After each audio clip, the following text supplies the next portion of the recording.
El sol de la campiña andaluza caía como plomo fundido sobre los olivares de la luna escondida. ¿Cuántas tardes así había soportado doña Isabela de Valcárcel y Montes, sintiendo el peso de la herencia y la soledad apretándole el pecho? A sus 32 años, la viudez le había llegado temprano, dejándola al frente de una finca valiosa, el único sustento de su linaje venido a menos, y en el punto de mira de hombres como don Rodrigo de Alcántara y Benavides, el cacique local, cuya sombra rapaz se cernía sobre sus tierras con la paciencia de un buitre. La muerte reciente de don Anselmo, su anciano y leal administrador, había sido el último golpe.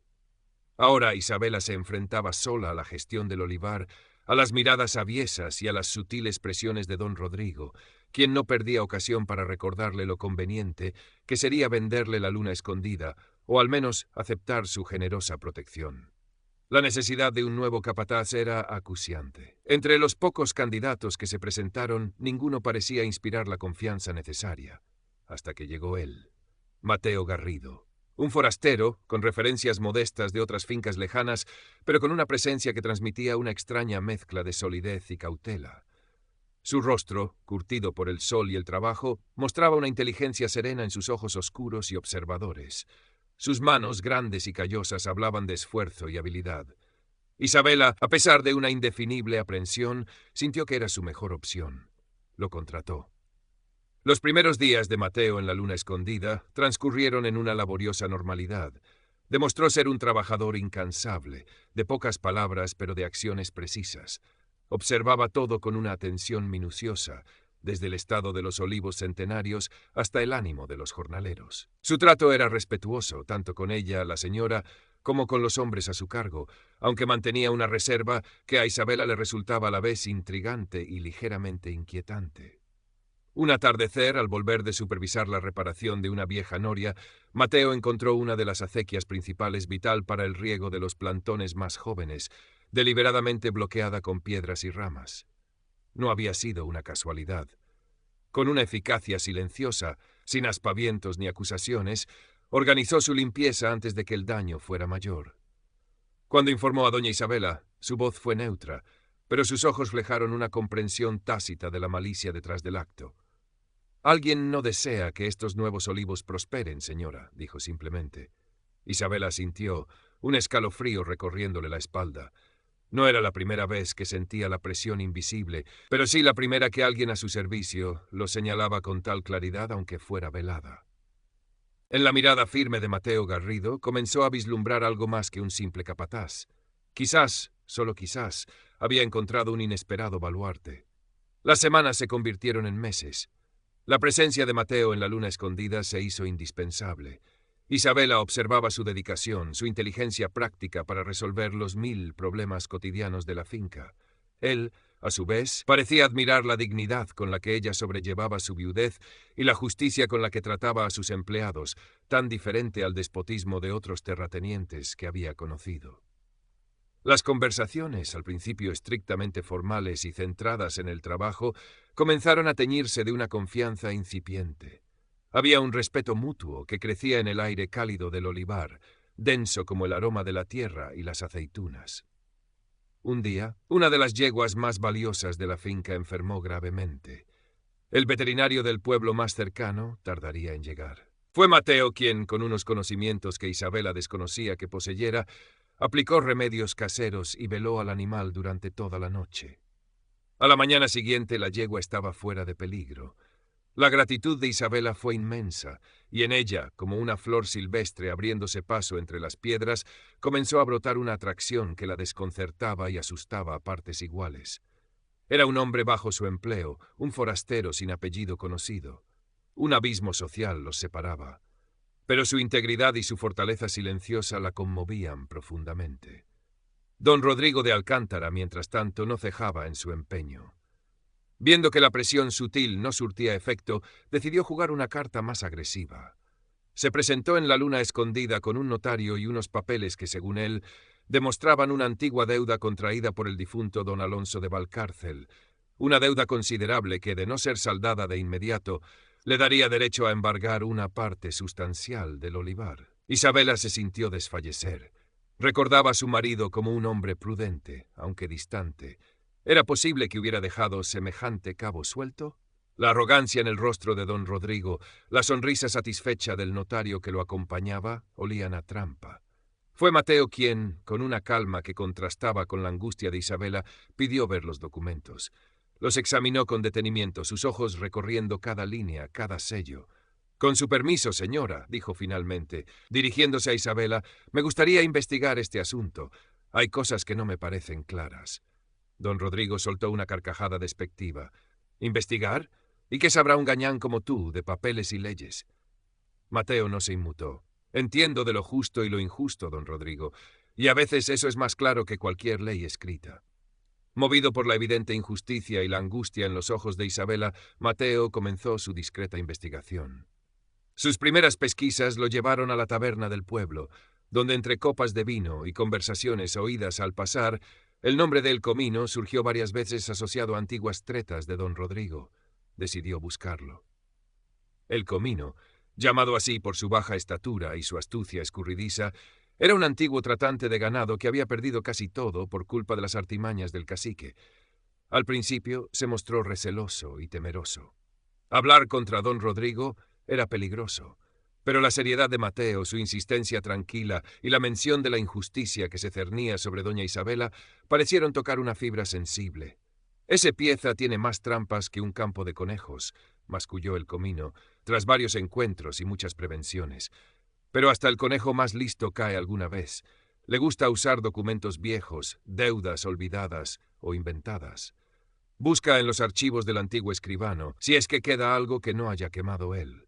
Con esta pista y una discreta ayuda de padre Gabriel, el párroco del pueblo, un hombre mayor, sabio y observador que conocía bien las intrigas locales, Mateo logró acceder a algunos registros parroquiales y municipales olvidados en la sacristía.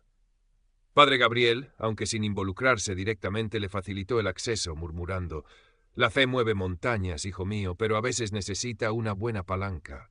La verdad siempre deja rastro». Entre legajos polvorientos y tinta desvaída, Mateo encontró la prueba.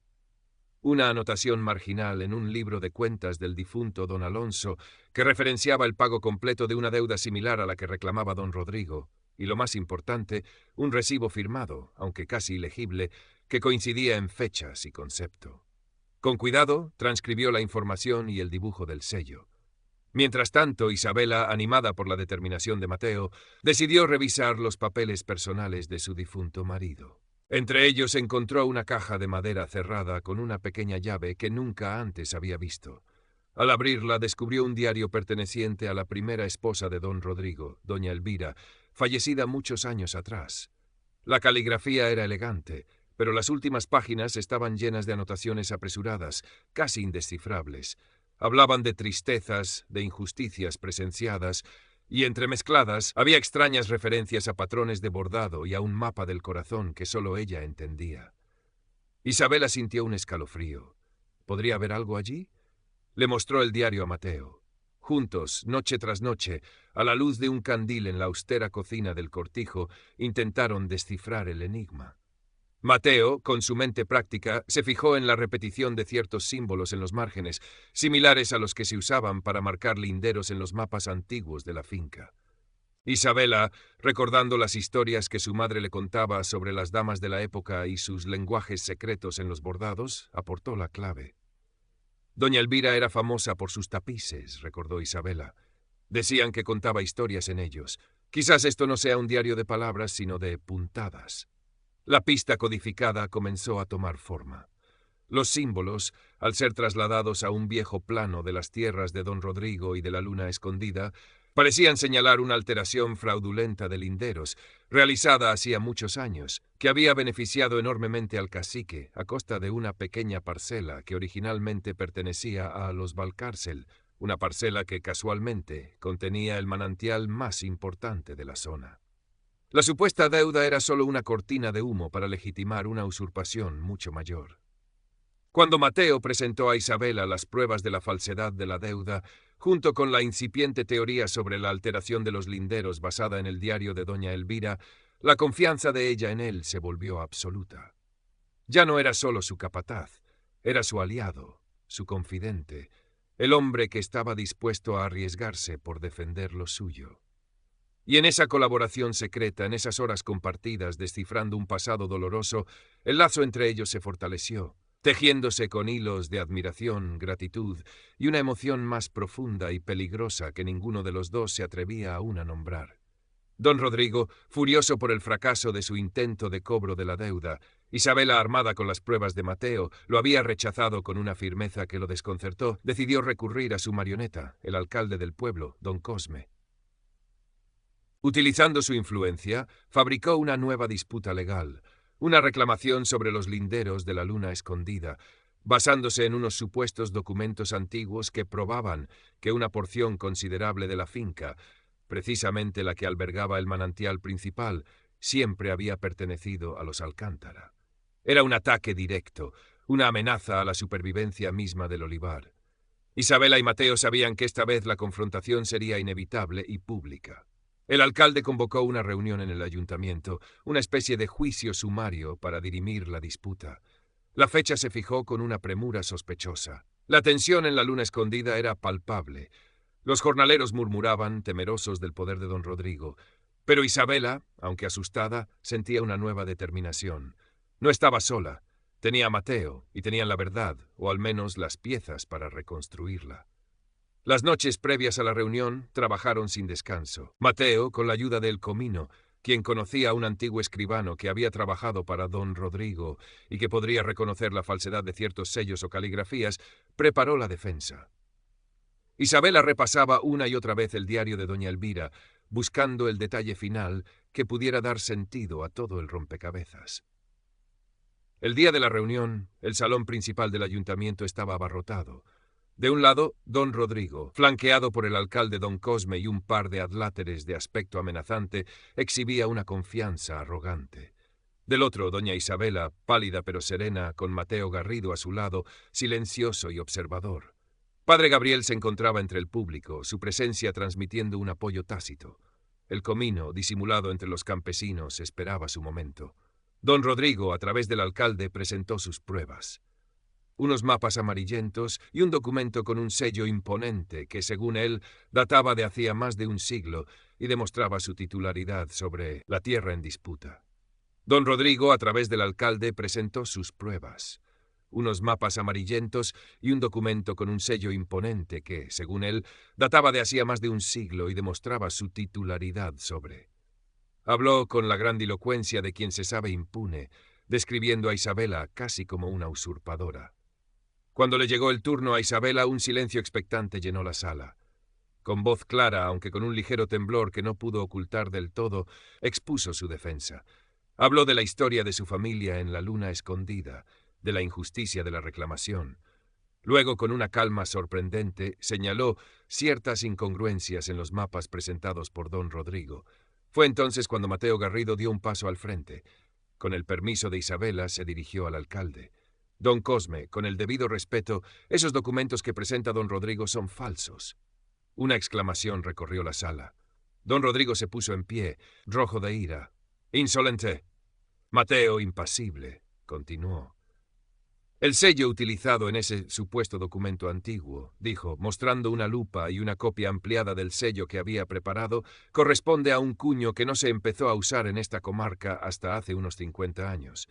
Y la tinta, si se analiza, demostrará ser mucho más reciente».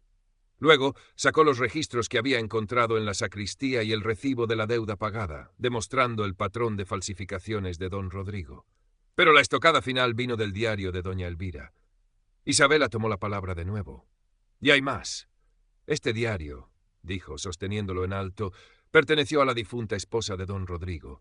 En él no solo lamenta las prácticas de su marido, sino que dejó una clave, un patrón de bordado que, superpuesto al plano original de estas tierras, revela cómo se alteraron los linderos hace muchos años para anexionar ilegalmente el manantial de la Luna Escondida a las propiedades de los Alcántara.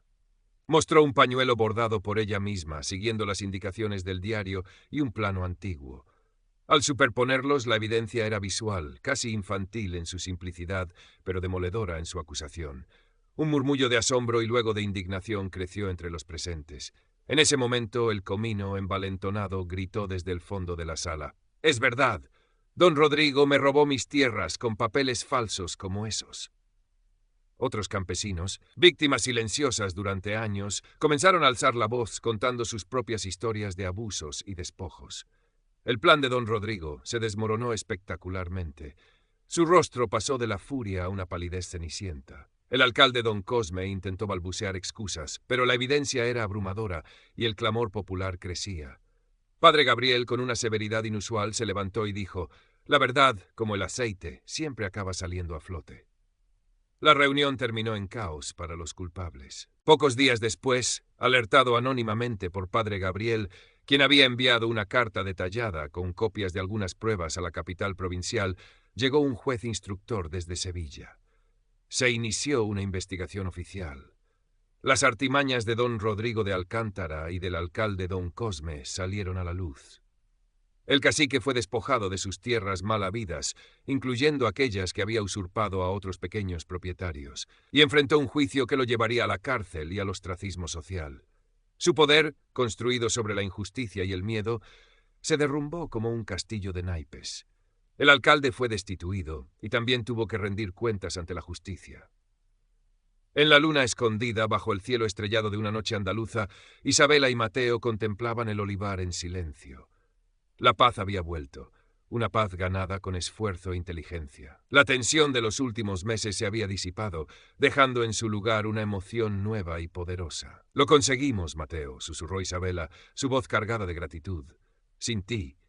Él la miró, y en sus ojos ya no había solo respeto o lealtad, sino un amor profundo.